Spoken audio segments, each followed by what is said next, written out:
ಕರ್ನಾಟಕದಲ್ಲಿ H1N1 ಅಂದ್ರೆ ಹಂದಿ ಜ್ವರದ ಪ್ರಕರಣಗಳು ಹೆಚ್ಚಾಗ್ತಿದ್ದು ಸಾರ್ವಜನಿಕರಲ್ಲಿ ಆತಂಕ ಮೂಡಿಸಿದೆ. ಇನ್ನು ಜನವರಿಯಿಂದ ಆಗಸ್ಟ್ ವರೆಗೆ ರಾಜ್ಯದಲ್ಲಿ ಒಟ್ಟು 4125 H1N1 ಸೋಂಕಿನ ಪ್ರಕರಣಗಳು ದೃಢಪಟ್ಟಿವೆ ಅಂತ ವರದಿಯಾಗಿದೆ.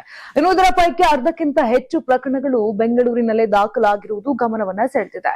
ಬೆಂಗಳೂರು ಜಿಬಿಎ ವ್ಯಾಪ್ತಿಯಲ್ಲಿ 2033 ಪ್ರಕರಣಗಳು ಹಾಗೂ ಬೆಂಗಳೂರು ನಗರದಲ್ಲಿ 982 ಪ್ರಕರಣಗಳು ವರದಿಯಾಗಿವೆ.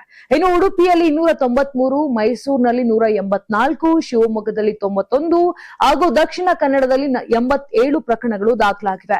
ಇನ್ನು ಬಳ್ಳಾರಿ, ಬೆಳಗಾವಿ, ಉತ್ತರ ಕನ್ನಡ, ಮಂಡ್ಯ, ಹಾವೇರಿ ಸೇರಿದಂತೆ ಹಲವು ಜಿಲ್ಲೆಗಳಲ್ಲೂ H1N1 ಪ್ರಕರಣಗಳು ವರದಿಯಾಗಿವೆ.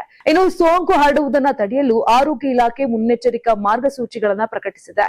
H1N1 ಸೋಂಕು ದೃಢಪಟ್ಟವರು ಅಥವಾ ಸೋಂಕಿನ ಶಂಕೆ ಇರುವವರು ಮನೆಯಲ್ಲೇ ಪ್ರತ್ಯೇಕವಾಗಿರುವಂತೆ ಸೂಚಿಸಲಾಗಿದೆ. ಸಾರ್ವಜನಿಕ ಸ್ಥಳಗಳಿಗೆ ತೆರಳುವಾಗ ಮಾಸ್ಕ್ ಧರಿಸುವುದು ಹಾಗೂ ನಿಯಮಿತವಾಗಿ ಸಾಬೂನು ಅಥವಾ ಸ್ಯಾನಿಟೈಸರ್ ನಿಂದ ಕೈಗಳನ್ನ ಸ್ವಚ್ಛಗೊಳಿಸುವಂತೆ ಸಲಹೆಯನ್ನ ಕೊಡಲಾಗಿದೆ. ಅದೇ ರೀತಿ ಕೈಗಳಿಂದ ಪದೇ ಪದೇ ಕಣ್ಣು, ಮೂಗು ಅಥವಾ ಬಾಯಿಯನ್ನ ಮುಟ್ಟದಂತೆ ಎಚ್ಚರಿಕೆ ಕೂಡ ವಹಿಸಬೇಕು. ಜ್ವರ, ಶೀತ, ಕೆಮ್ಮು ಸೇರಿದಂತೆ ಯಾವುದೇ ಲಕ್ಷಣಗಳು ಕಂಡು ಬಂದ್ರೆ ಸ್ವಯಂ ಚಿಕಿತ್ಸೆ ಮಾಡಿಕೊಳ್ಳದೆ ವೈದ್ಯರನ್ನ ಸಂಪರ್ಕಿಸಿ ತಪಾಸಣೆ ಮಾಡಿಸಿಕೊಳ್ಬೇಕು.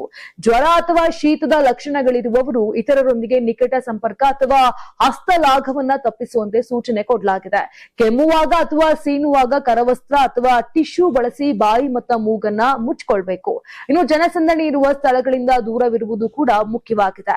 ಹೀಗಾಗಿ ರಾಜ್ಯದಲ್ಲಿ H1N1 ಪ್ರಕರಣಗಳು ಹೆಚ್ಚುತ್ತಿರುವ ಹಿನ್ನೆಲೆ ಸಾರ್ವಜನಿಕರು ಆತಂಕ ಪಡುವ ಬದಲು ಮುನ್ನೆಚ್ಚರಿಕಾ ಕ್ರಮಗಳನ್ನ ಕಟ್ಟುನಿಟ್ಟಾಗಿ ಪಾಲಿಸುವುದು ಅಗತ್ಯವಾಗಿದೆ. ಯಾವುದೇ ಸೋಂಕಿನ ಲಕ್ಷಣಗಳು ಕಂಡು ಬಂದ್ರೆ ವೈದ್ಯರ ಸಲಹೆ ಪಡೆಯುವುದು ಉತ್ತಮ.